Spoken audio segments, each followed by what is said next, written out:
Welcome to Digital Nation, your weekly tour of the best of local TV. Whether it's a monument to our nation's literary heritage or an unusual piece of music memorabilia going to auction, we reveal the things you don't normally see anywhere else. This week we discover a martial arts master in Norwich at the top of his game. We hear from a superstar DJ leading the fight to save a historic venue in Brighton. And we meet an astronaut who dropped in for a chat in Manchester.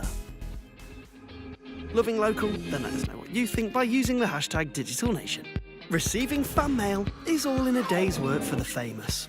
But a Cambridge hoaxer turned that on its head in the 1970s and 80s by penning a series of satirical notes to celebrities and public figures. Cambridge TV went along to examine the letters that poked fun at everyone from Brian Clough to Queen Elizabeth herself. Don't worry, there'll be plenty of time later for women's work like measuring new curtains. That was the advice given to Margaret Thatcher after she'd been appointed Prime Minister by the infamous hoaxer William Donaldson. The letter's part of a collection of satirical notes to celebrities, which he wrote under the pseudonym Henry Rout. And even the highest in the land couldn't avoid his mockery. He wrote to the Queen, saying, I understand Princess Anne is off the rails, my daughter is as well, And the Prime Minister, Margaret Thatcher, Brian Clough, there's one from Brian Clough, newscasters, Angela Rippon, he did them all. A lot of the letters that were sent out and actually got replies, a lot of them didn't actually realise that it was a hoax. They thought it was quite serious. They thought there was a guy called Henry Rout who was a retired wet fish salesman. I mean, completely bonkers, really bonkers, but great fun, really is great fun. In one letter, Henry Rout writes to the Avengers star Diana Rigg, deliberately confusing her with actress Vanessa Redgrave. He writes, "Mrs. Rout and I attended a performance of Night and Day recently, and I want you to know how much we both enjoyed your performance.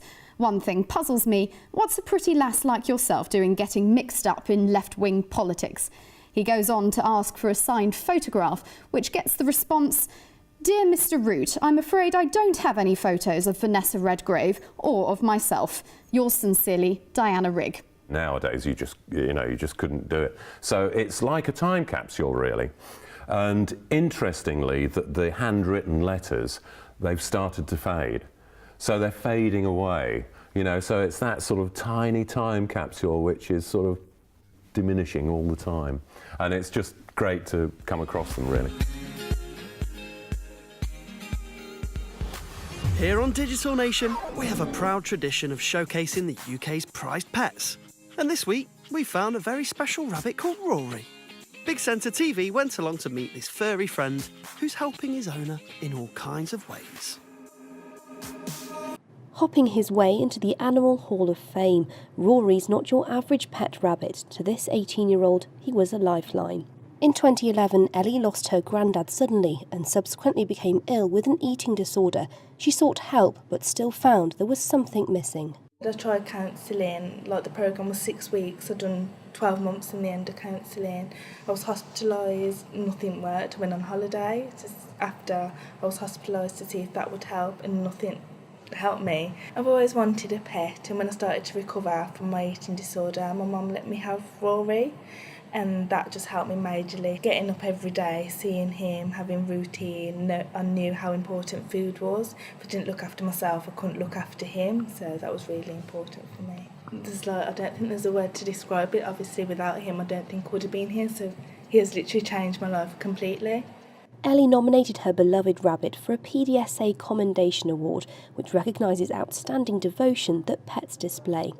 Rory is the first rabbit to ever win a PDSA award. Without Rory, Ellie would still probably be struggling, obviously, with her eating disorder, with obviously depression after her grandfather passing away, and her mother kind of says that that's the best decision that she ever made was to get Ellie a pet, and really she wouldn't be here without Rory. The bonds that we see working in the veterinary profession between owners and their pets, it's just so humbling to see, and for some people in particular, that pet can be genuinely their sole companion, and kind of the reason that they get up in the morning, and the reason they go to work to put food on the table, not just for them but for their pets.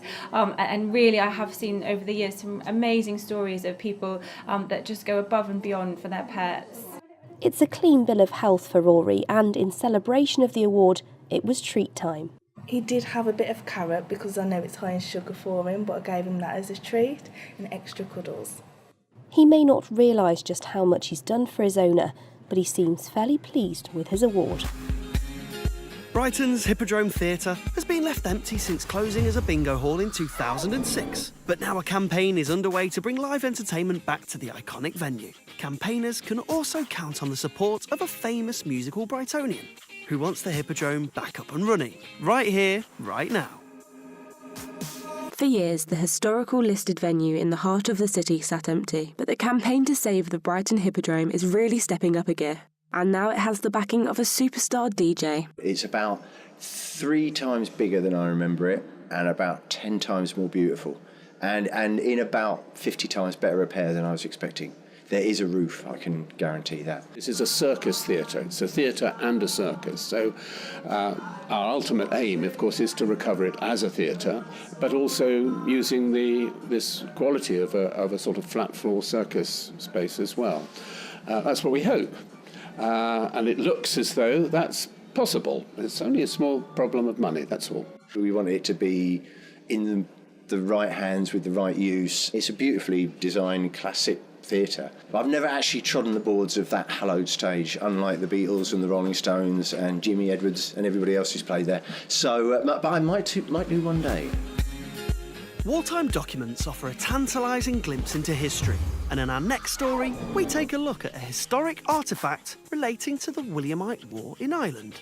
The Paymaster General's Book of Accounts, which sits in the Protestant Museum of Orange Heritage, offers a fascinating insight into 17th century warfare. The Paymaster General's Book of Accounts. It was compiled by 2 individuals, Thomas Coningsby and Charles Fox, who were the joint paymasters for the Williamite army in Ireland during the Williamite and Jacobite Wars, which formed part of the Glorious Revolution and really secured what had taken place at Westminster between 1688 and 1689.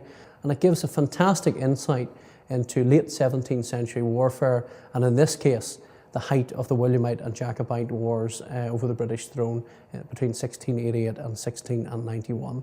Any piece or manuscript in such a good condition is very important, from this era of the Glorious Revolution, and especially given that it refers to a lot of what took place in Ireland, those regiments who were getting paid by the Williamite cause. But there's also intriguing pieces within it. There are payments to spies, half pay to deserters from the Jacobite camp coming over to the Williamites.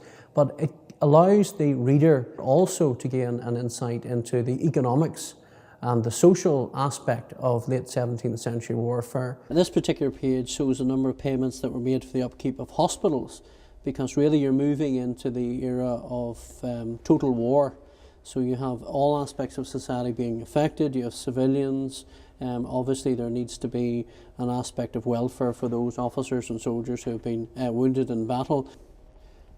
We also have some extraordinary payments as they're described, and these would have been out of the ordinary, not necessarily payments to regiments or individuals, but payments for the upkeep of fortifications in various places across Ireland. But you'll see the first one here is actually for Secret Service, so essentially private intelligence that is being given by spies for the Williamite army against the Jacobites during the campaign, and obviously passing information to the Williamite army and the Williamite commanders so that they can best prosecute the campaign against the Jacobite forces. Whether it's stamps, football programmes, comics or clothes, we're truly a nation of collectors. But a collectibles company in Bristol recently took it a step further by purchasing a lock of John Lennon's hair. Made in Bristol's Kieran Ben hit the streets in search of the city's most avid collectors. Paul Fraser Collectibles have paid £24,000 for just a lock of John Lennon's hair. So I've come out onto the streets of Bristol to find out how much you would have paid for it, whether you collect anything yourselves, and if you had all the money in the world, what piece of memorabilia would you want? Paul Fraser Collectibles have paid 24 grand for a lock of John Lennon's hair. Right. How much would you have paid for it? It's worth way more than that. Well, I'm a Scouser, so I kind of feel like he belongs to me anyway, and I don't know, I don't think you should buy things like that. I probably wouldn't have even been interested in buying it, to be fair. Nothing, I don't want his hair. I don't know what that is. I wouldn't have paid anything like that amount of money. No. If I was a Beatles fan, probably about 10 grand. 50 quid investment. Yeah, if you could sell it on. I could buy food for a week for Yeah, but 50 you could quid. sell it on. Do you collect anything yourself? I collect snow globes. Not particularly, no. No. No? No, I don't. I'm more of a memory collector rather than thing collector. Lighters. Comic books myself, yes. So I might pay slightly more for a valuable comic or something like that. I have like a collection of vodka bottles in my room, but that's about it. My money that I don't spend on hair. Fair enough, fair enough. If you had all the money in the world, If I had all, yeah. and you could have anything you want, piece of memorabilia, who would it be from and what would it be? Yeah, probably be a Gibson Les Paul from Jimmy Page, something like that. Probably John Barnes football boots. If you had all the money in the world and you could have any piece of memorabilia you ever wanted, who would it be from and what would it be? Jesus Christ, that's... He's pretty big. I think something belonged to the Egyptians, perhaps a Nefertiti, you know, the head? I forget Yeah. what you call it. It's in a museum in Germany somewhere. I'd have that. Some item of clothing from Freddie Mercury or something, would be quite cool. Maybe something from Johnny Cash, one of his guitars probably. I think Einstein. That's a good shout. Somebody I respect. Oh, Action Comics #1, First Appearance of Superman, definitely. I know Jay-Z's watch or something, because you know it's going to be able to... I could like sell it and buy a house. That's a crazy piece of memorabilia. Bit of Jay-Z, bit of Kanye West, probably sort me out for my life. And that brings us to the end of part 1, which can only mean it's quiz time. Which city was described as the City of Dreaming Spires by poet Matthew Arnold? Was it A, London, B, Cambridge, or C, Oxford? Join us in part 2 for the answer.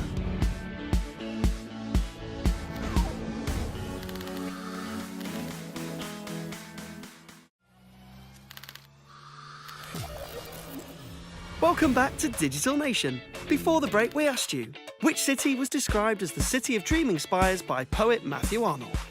And the answer is C, Oxford.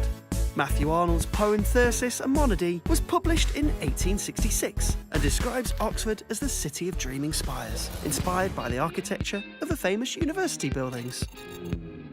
Next, we have a literary treat for fans of Robert Burns, Sir Walter Scott and Robert Louis Stevenson, as we pay a visit to Edinburgh's Writers' Museum. This monument to literature has recently gone a makeover, and STV Edinburgh took the tour to discover a world of writing under one roof.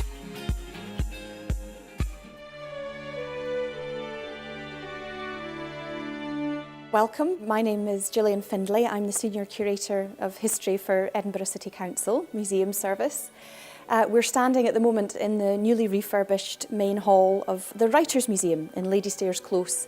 The Writers' Museum is based in a wonderful building which dates back to the 17th century, although it only became a museum at the start of the 20th century. It was gifted to the city in 1905 and it is now the home to the collections of 3 of Scotland's greatest writers, Robert Louis Stevenson, Sir Walter Scott and Robert Burns. The desk that we've got on display now at the Writers' Museum has been loaned to us very generously by Dr. William Zaks. It's a desk that belonged to Sir Walter Scott's father, who was himself a lawyer.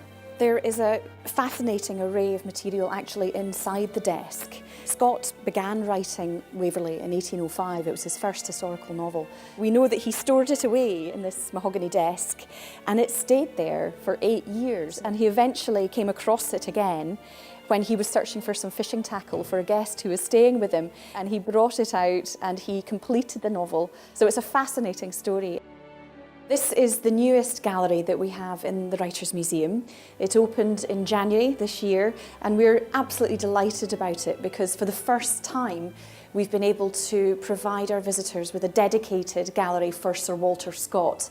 And it's in here that we have a number of his personal effects, things like his clothing and walking stick, this beautiful rocking horse that he used as a child. The inkstand, which is cased here, is the newest acquisition that we have to the Scott collection.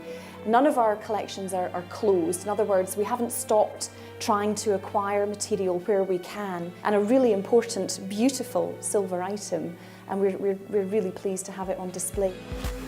Over to Norwich now, where a martial artist at the top of his game has battled his way to the top, having gained a place in the Black Belt Hall of Fame. With a glittering career under his belt, this highly skilled master is now training the sporting stars of the future and giving emerging talent the benefit of his experience. It's the belt that Richard Vince has dedicated his life to, a commitment that's just placed him in a martial arts Hall of Fame. He first got into Taekwondo and Karate back in 1978, and today he's an instructor and master. Over 25 years of competition, he took on many of the great martial artists, but none are as well known as Vitaly Klitschko. When you get in the ring with someone who's 4 or 5 inches taller than you, and he's statuesque, like the Russian guy out of the Rocky films, it is an imposing sight. I've got no problem with it. He was better than me. I did everything I could and got to the level that I thought was right for me. I challenged him, but he was better, and that's fine. Richard's continued to train aspiring fighters, and tonight's class includes some of his most promising students. We first met up 30 years ago when I started the karate, and it's just amazing that back then we were looking at Martial Arts Illustrated and all the stars at the time, and all the household names for us, and for him to get the recognition is brilliant. People who don't know much about martial arts but hear your name mentioned in the news, they would probably hold you in high regard. But when your peers, the people who you've grown up with in the martial arts world, when they say to you, hey, we want you to be in the Hall of Fame, yeah, that's a real compliment, isn't it? Restorative justice can be a beneficial approach for both the victims of crime and its perpetrators. After being convicted of the manslaughter of James Hodgkinson in 2011, Jacob Dunn is now working with the victims' relatives to move forward after serving his sentence. Notts TV spoke to Jacob about life after this tragic event. What happened is we went out as usual. It came to a certain time of the night where I'd become split from my main group of friends. I was not aware of what was going on, but received a call to say something was kicking off. Me being me back then, holding negative beliefs like you've got to back your friends and you've got to stand up for your mates, I went running straight down, and without really thinking about what I was doing or why the altercation had occurred, without knowing all the facts, decided to throw a punch at one of the people, and they fell unconscious, and that's where I ran away, and wasn't quite aware of the seriousness of what had happened. So it wasn't until actually a month later that the police were raiding my friends' houses, handing myself in to the police station, unaware of what had happened or why I was wanted, and the homicide squad were waiting for me, and that's when they told me I was being arrested for